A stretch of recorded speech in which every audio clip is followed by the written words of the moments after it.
wondered what it would be like to live in the Pokemon world? Yeah, me too. So today, I'm gonna be ranking all of the hometowns of the Pokemon games based on how good it would be to live in each one of them.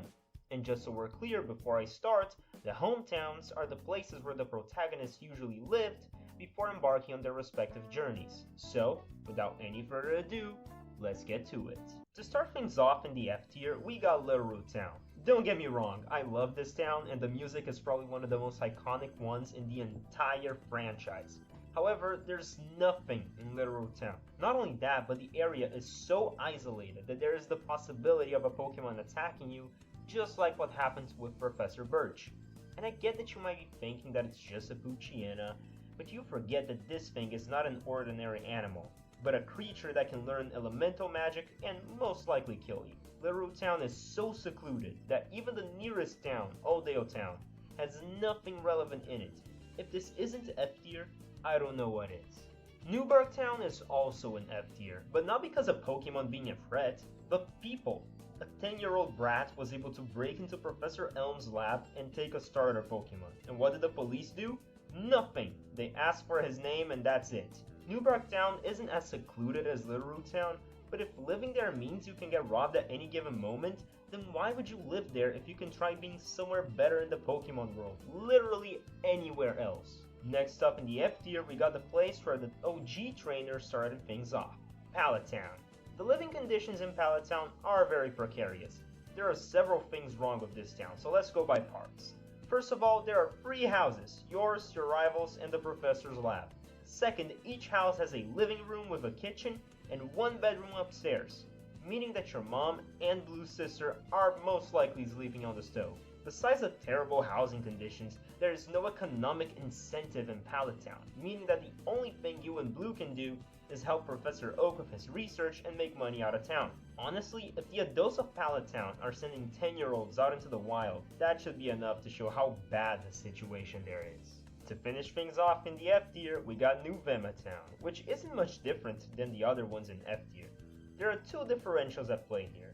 First, you have not 1 but 2 childhood friends this time. This means that there are more people to talk to, because talking to the same person all the time would probably be pretty boring. The other factor is that New Vema Town isn't secluded, and is actually very close to Accumula Town. Accumula Town might not be filled with things to do, but it is a change of scenery that is probably a 5-minute walk away max. I only got 1 entry for C tier, Twin Leaf Town.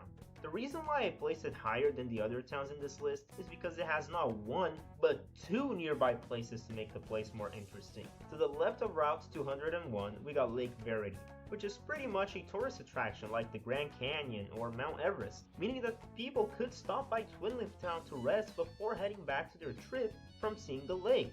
Not only that, but to the right of Route 201 there's Sanjem Town, another relatively close place to visit for a change of scenery, even if you gotta cross a little bit of grass. Basically, Twin Leaf Town is like the towns in F tier, but with a little bit of an improvement. Before I cover the other half of this video, I have an important announcement. Did you know that 100% of people who subscribe to my channel are certified Pokemon Masters? So please, consider subscribing and liking the video. Now, let's move on to B tier. Before starting B tier, we gotta go back to the past, cause first we have Jubilite Village. For a feudal Japan village, this place is actually very well organized and has a plethora of activities for you to take part in. You can take pictures, grow crops, raise Pokemon, help the villagers, or even explore the wilds with an escort to make sure things are relatively safe. You might be wondering about the wild Pokemon that could attack the village, but I can assure you that nothing bad is gonna happen to Jubilite Village, because we see Jubilite City and the ancestors of people who lived in Jubilite Village in the future. This means that all of these people survived, had families, and kept developing Jubilite Village. Still, it is in the past, so there wouldn't be many comforts like technology. So I can't rank Jubilite Village anywhere over a low B tier, even though we know it is going to thrive in the future and become Jubilite City. The protagonist's house in Sun and Moon is actually outside of a town, as it is in the Hawoli outskirts, but that doesn't stop it from being one of the greatest places to live at in this list thus far. First of all, Route 1 in Alola isn't dangerous at all and is a short walk towards Iki Town and Hawoli City. First we have Icky Town, which can host several events and shows in the arena, besides the eventual Kahuna battle. Then Hau'oli City is an urban yet serene environment where people would most likely welcome you with open arms while you enjoy the beach. This area of Melemele Island would truly create a heartwarming sense of community and be an amazing place to live in. Except for one thing, Ultra Beasts. I know every region has their eventual supernatural event that threatens the population, but the Ultra Beasts are on another league in terms of disturbingness. Don't believe me? Take a look for yourself.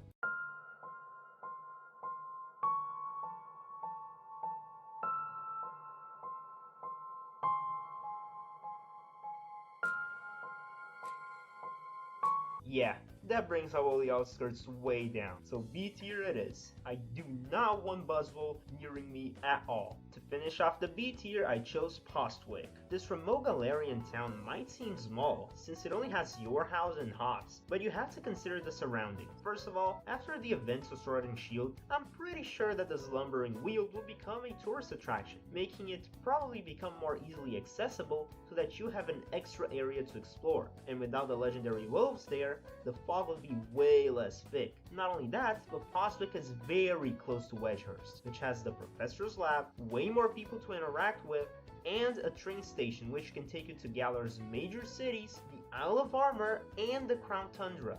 There will absolutely never be a dull moment in Postwick, as its surroundings make it an amazing place to live. As for safety, there are no power spots in the surrounding areas, making it safe from Dynamax Pokemon. We've made it to the A tier, meaning there are only 3 towns left, and the one taking the bronze medal is Cabo Poco. I know this shouldn't be considered a town at all, as it only has 2 houses, yours and Nemona's. However, look at these houses. Did they look like they house poor people? As we know, Nemona has pretty important parents, given that she has met Clay in a formal event with her parents, and Clay is no regular dude. This shows how the protagonist's mom must be pretty wealthy. Maybe not as much as Nemona's parents, because they have their own private beach, but still pretty wealthy. Honestly, if you can afford it and look out for the extremely steep cliff nearby, there's no reason as to why you shouldn't live in Cabo Poco.